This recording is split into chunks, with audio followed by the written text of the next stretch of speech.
Hey everyone, welcome back to the channel. Today we're diving into one of the most misunderstood but powerful teachings of the Catholic faith, purgatory. What is it? Does the Bible support it? And why does the Church teach that it's part of God's mercy?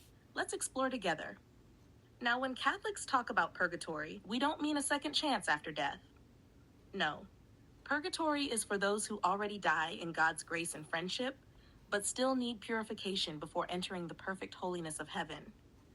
Revelation 21:27 reminds us, nothing unclean will enter it. So if we die with love for God but still have some attachment to sin, God in His mercy purifies us. And while some people might say the word purgatory isn't in the Bible, the truth is that Scripture gives us many passages that point to this reality. Let's take a look. In Matthew 5:26, Jesus warns, "Truly I say to you, you will never get out until you have paid the last penny." This shows there can be a debt or purification after judgment before full release.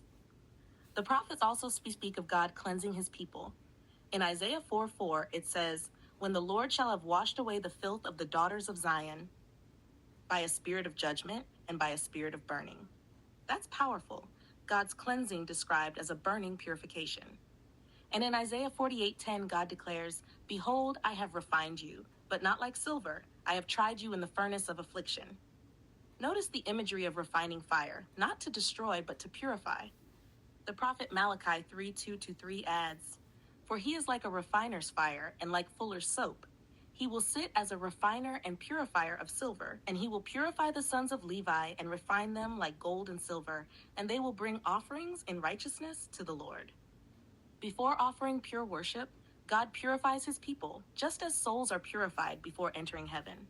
And in Zechariah 13:8-9, we read, "I will put this third into the fire, and refine them as one refines silver, and test them as gold is tested. They will call upon my name, and I will answer them." Again, the refining fire, God's way of preparing His people for perfect union with Him. The New Testament continues this theme. 1 Corinthians 3:15 says, "If any man's work is burned up, he will suffer loss, though he himself will be saved, but only as through fire." That is exactly how the Church understands purification after death, not eternal punishment, but a cleansing fire that saves. And don't forget 2 Maccabees 12:44-46, where Judas Maccabeus offers prayers and sacrifices for the dead. Scripture calls this a holy and wholesome thought, showing that the living can help the dead who are being purified. So when we put this all together, we see a consistent biblical theme.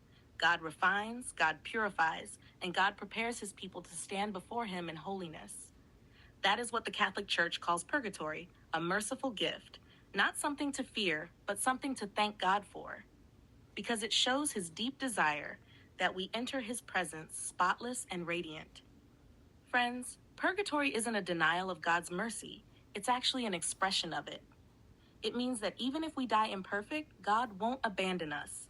He completes the work of holiness in us so that we can enjoy heaven forever. Thanks so much for watching. If this helped you understand the Catholic view of purgatory and the scriptures behind it, don't forget to give this video a like.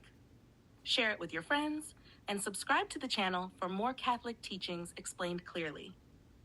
Until next time, God bless you all,